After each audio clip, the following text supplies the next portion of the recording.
Ah, voilà. Oui, C'est très bien. Là, on voit très bien. parfait. En fait, c'est le cours de la dernière fois, fécondation. Il y avait une suite que j'avais supprimée parce que j'avais pas dans mon programme la dernière fois le cours nidation. Donc, en fait, ça fait suite au cours de fécondation. Alors, je pense que vous vous rappelez, voilà. On était arrivé la dernière fois, en fait, on était arrivé. Alors, ça, on l'avait fait. La réaction corticale, on l'avait fait. Les conditions nécessaires à la fécondation, on les avait fait. La segmentation, on l'avait faite. Les anomalies de la fécondation, on en avait parlé. Et après, donc, on a l'anidation. Alors, l'anidation, c'est quoi? C'est la fixation et la pénétration de l'œuf dans la muqueuse utérine. Donc, c'est un phénomène qui va survenir à la deuxième semaine après la fécondation. Donc, on va avoir généralement, c'est vers J5, J7. Donc, on va avoir la fécondation qui va se faire au niveau du tiers externe de la trompe. Ensuite, au fur et à mesure qu'il avance vers la cavité utérine, il va se diviser en stades de deux blastomères, 4, 4, 8, 16, donc jusqu'à nous donner une morula. Donc, ensuite, il y a le phénomène de nidation. Donc, il y a plusieurs types d'implantation. Donc, centrale, c'est quand il reste au niveau de la cavité utérine. Excentrique, c'est, voilà, ça peut être au niveau de la lumière utérine, mais pas au centre. Interstitiel, voilà, ça va jusqu'à l'endomètre, c'est ce qu'on a dans l'espèce humaine. Après, on a les anomalies de l'anidation, c'est lorsque l'anidation se fait, par exemple, parfois, il y a des accidents où on a une nidation qui va se faire dans la trompe. Et là, c'est ce qu'on appelle la grossesse extra-utérine.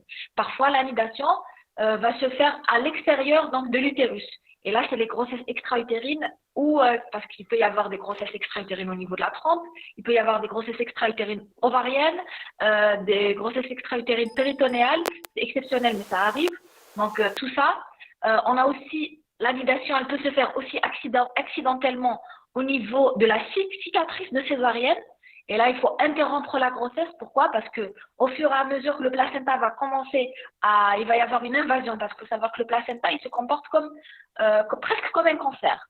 Parce qu'en fait, il y a une invasion du tissu sur lequel il va aller se nicher. Donc, quand il se niche au niveau de la cicatrice et qu'il commence à y avoir donc, une prolifération cellulaire, parce qu'il y a une prolifération qui va faire qu'il va y avoir un Docteur, embryon s'il vous plaît. implanté. Oui. On n'entend pas comme ce matin. Ah bon?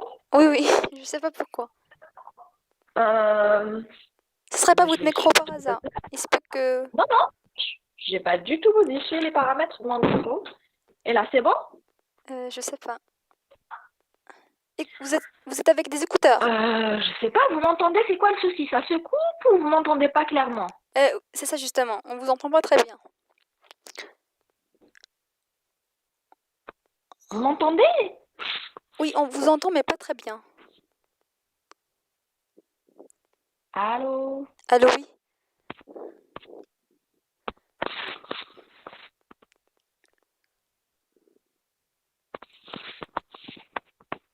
Non, vous m'entendez pas. Alors, la qualité du son est mauvaise. Non, non, j'ai pas mis J'ai pas mis d'écouteurs, non, non. Et là, vous m'entendez? Est-ce qu'il y a une amélioration?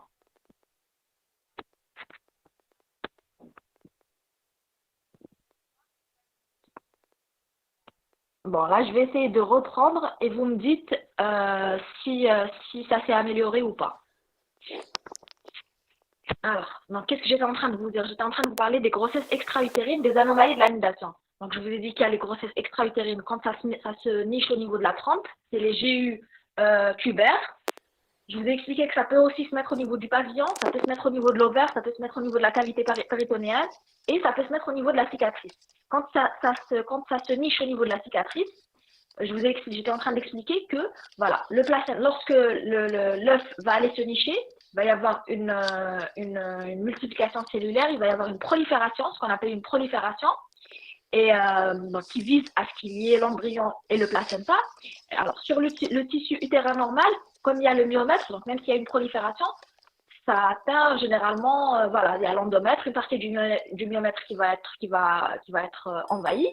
Mais quand ça se met au niveau de la cicatrice de césarienne, comme c'est très très fin, peut y avoir une rupture utérine et il peut y avoir une prolifération au-delà de la cavité utérine. C'est ce qu'on appelle les placentas increta, accreta ou percreta. Donc, parfois même, il y a des cas où il y a une prolifération jusqu'à dans la vessie. Donc, c'est des percreta où on va avoir le placenta qui va traverser la cicatrice, aller traverser le péritoine, aller jusqu'à la vessie et même envahir la vessie. C'est pour ça que je vous dis que parfois le placenta, il se comporte presque comme un cancer. Alors, vous m'entendez toujours bien, toujours mal ou ça s'est amélioré? Ça va quand même, oui. C'est mieux qu'avant. D'accord. Merci. Voilà, donc les phénomènes de préparation à l'anidation, c'est quoi? Donc, on a une préparation de l'endomètre. Donc, généralement, durant les premiers jours, donc les premiers jours du cycle, il y a les œstrogènes qui sont beaucoup plus actifs que il y a plus d'œstrogènes que de progestérone. Donc, l'œstrogène, il a une action proliférative. Donc, on va avoir une prolifération de l'endomètre, donc une augmentation de l'épaisseur de l'endomètre. Ensuite, au moment de l'ovulation, là, on va avoir le corps jaune qui va sécréter de la progestérone. Et la progestérone, elle va avoir un effet sur cet endomètre qui va préparer l'anidation. On va avoir un endomètre qui va être sécrétoire. Donc, on va avoir sécrétoire, ça veut dire qu'il va être chargé en glycogène au niveau du pôle basal. Donc, le chorion, il est lâche, il va y avoir un œdème qui va augmenter progressivement, des artères spiralées qui vont augmenter en nombre, un système veineux qui va être dilaté et un myomètre qui va subir une hyperplasie. Donc, la majorité de ces phénomènes-là, c'est dû à la progestérone, à l'action de la progestérone. Bien sûr, la progestérone toute seule, c'est pas suffisant. Il faut qu'il y ait eu un premier cycle avec des œstrogènes. La progestérone, elle n'agit que sur un endomètre qui était déjà préparé par des œstrogènes. Donc, la première phase du cycle, on a les œstrogènes qui vont faire la prolifération. Et la deuxième phase du cycle, on a l'ovulation, on a le corps jaune. Le corps jaune va donner de la progestérone et qui va faire que cet endomètre va être chargé en glycogène, il va être sécrétoire. C'est ce qu'on appelle un endomètre sécrétoire. Et même échographiquement, si vous cherchez, vous allez voir que l'aspect échographique en début de cycle et l'aspect échographique après, il va changer. Donc, plus il va être chargé en glycogène, plus il va être hyperéchogène. Donc, il va être plus blanc. Donc, au début, il va être un petit peu noir. Puis, au fur et à mesure qu'on avance dans le cycle, il va commencer à être blanc. Le moment idéal, généralement, on a ce qu'on appelle une image en cible. On va avoir un utérus, donc on va avoir une image tout autour. Puis, alors, je ne sais pas ce que vous savez, en cible, c'est les jeux là de fléchettes. Donc, c'est un cercle et il y a plusieurs cercles à l'intérieur. Je vais essayer de vous avoir une image tout à l'heure pour que vous voyez un petit peu à quoi ça ressemble. Donc, ça, c'est la préparation de l'endomètre. Oula. Donc, on a dit ensuite la préparation de l'œuf. Donc, on va avoir une segmentation. Ça aussi, je voulais expliquer la dernière fois. On va avoir une segmentation de l'œuf qui va continuer pendant son cheminement de la trempe, parce que comme vous savez, la fécondation, elle se fait au niveau du tiers externe de la trempe. Puis, au 5e jour, on a une morula qui va être à 8 à 12 blastomères, qui va arriver dans l'utérus. Puis, 48 heures après, donc au 7e jour, va se faire l'anidation.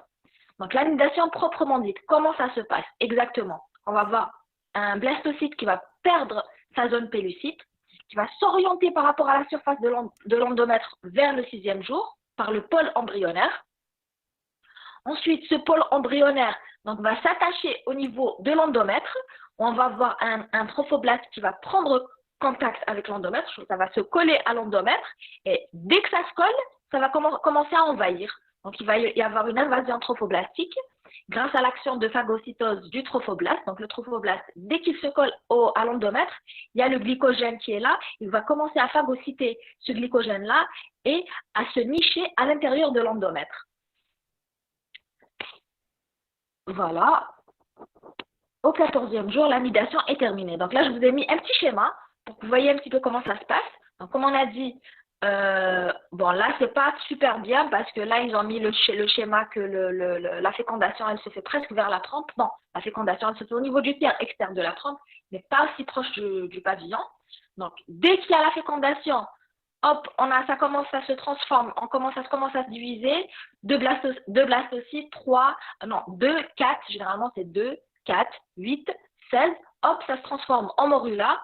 Ensuite, vers le 5e jour, c'est dans la cavité abdominale, dans la cavité utérine. Une fois dans la cavité utérine, cette morue-là va aller s'orienter. Donc, on va avoir le pôle où il y a le trophoblaste qui va s'orienter vers l'endomètre. Et à ce moment-là, dès qu'il y a un contact entre le trophoblaste et l'endomètre, il va y avoir une phagocytose. Et là, va commencer le processus d'invasion de l'endomètre. Et donc là, ça va se multiplier, ça va envahir. Et au fur et à mesure, on va avoir, c'est presque comme un parasite, on va avoir un embryon, un placenta qui va augmenter de taille, etc.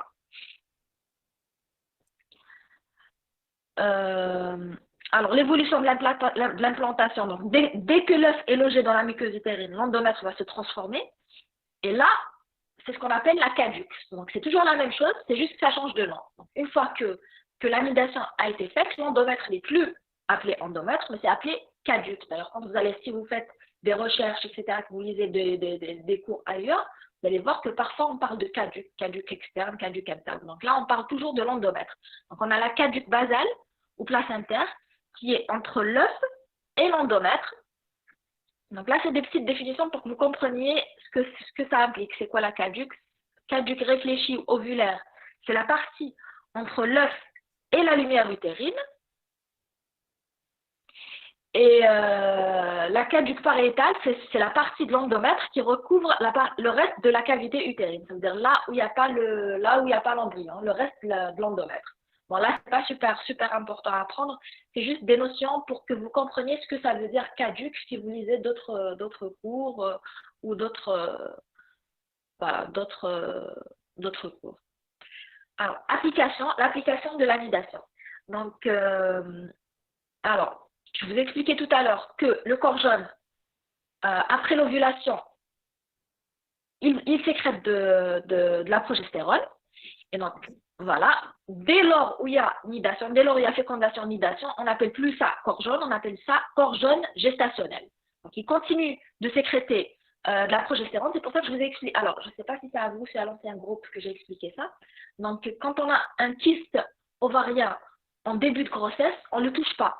Parce que ça peut être le corps jaune qui s'est kystisé. Et si on va aller faire la kystectomie, là, la patiente, elle ne va plus avoir d'apport de progestérone, elle va faire un avortement. Donc, tous les kystes du premier trimestre, en fait, même au-delà, si c'est un kyste qui a un aspect bénin, qui n'a rien du tout, il ne faut surtout pas le toucher. Surtout au premier trimestre. Parce qu'au premier trimestre, le corps jaune, les 6 premières semaines, la progestérone, elle vient essentiellement du corps jaune. Ensuite, après, le placenta va prendre le relais. Donc, quand il y a un kyste, on ne le touche pas. Parce que c'est probablement un corps jaune kystisé, et c'est lui qui sécrète la progestérone qui fait que la grossesse est maintenue à l'intérieur de l'utérus. Donc ensuite, c'est le trophoblaste qui va prendre le relais grâce à une hormone qui s'appelle HCG, qui est détectée dans le sang le 10e jour. Et voilà, généralement, on la détecte avant le retard des règles, surtout dans les dosages sanguins. Je parle bien de dosage sanguin, parce que le dosage urinaire et le dosage sanguin, ce n'est pas la même chose. Le dosage sanguin, il est plus... on lui fait plus confiance. On a donc le dosage sanguin se positif avant le dosage urinaire. Pour que le dosage urinaire soit positif, il faut vraiment que le taux de bêta-HCG soit vraiment augmenté. Donc, il se positive avant le retard des règles et un peu plus tardivement dans les urines. Donc, le diagnostic de la grossesse, c'est le test de bêta-HCG. Ça fait partie des QCM qu'on avait posés pour l'ancien groupe.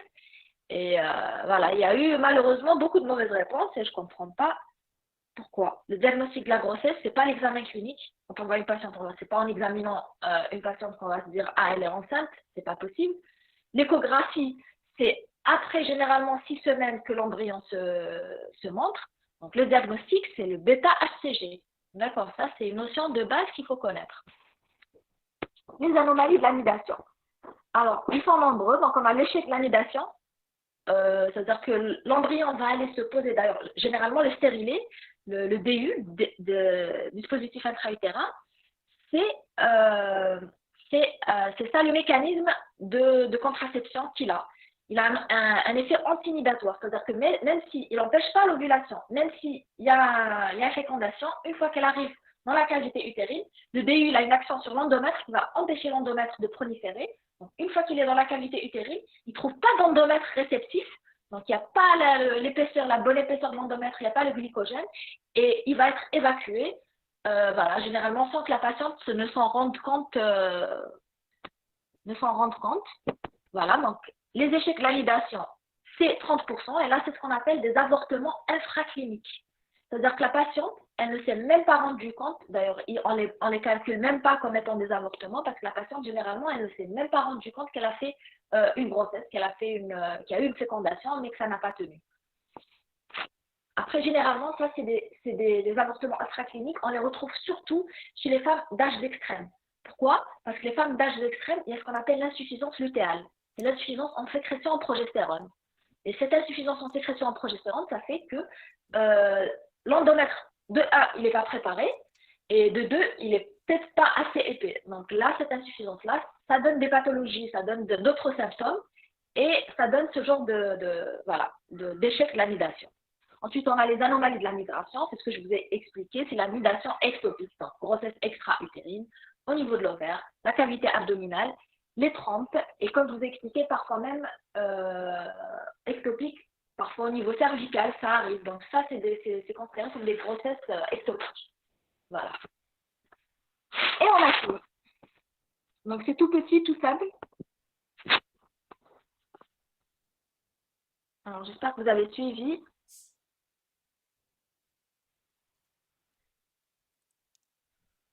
Oula.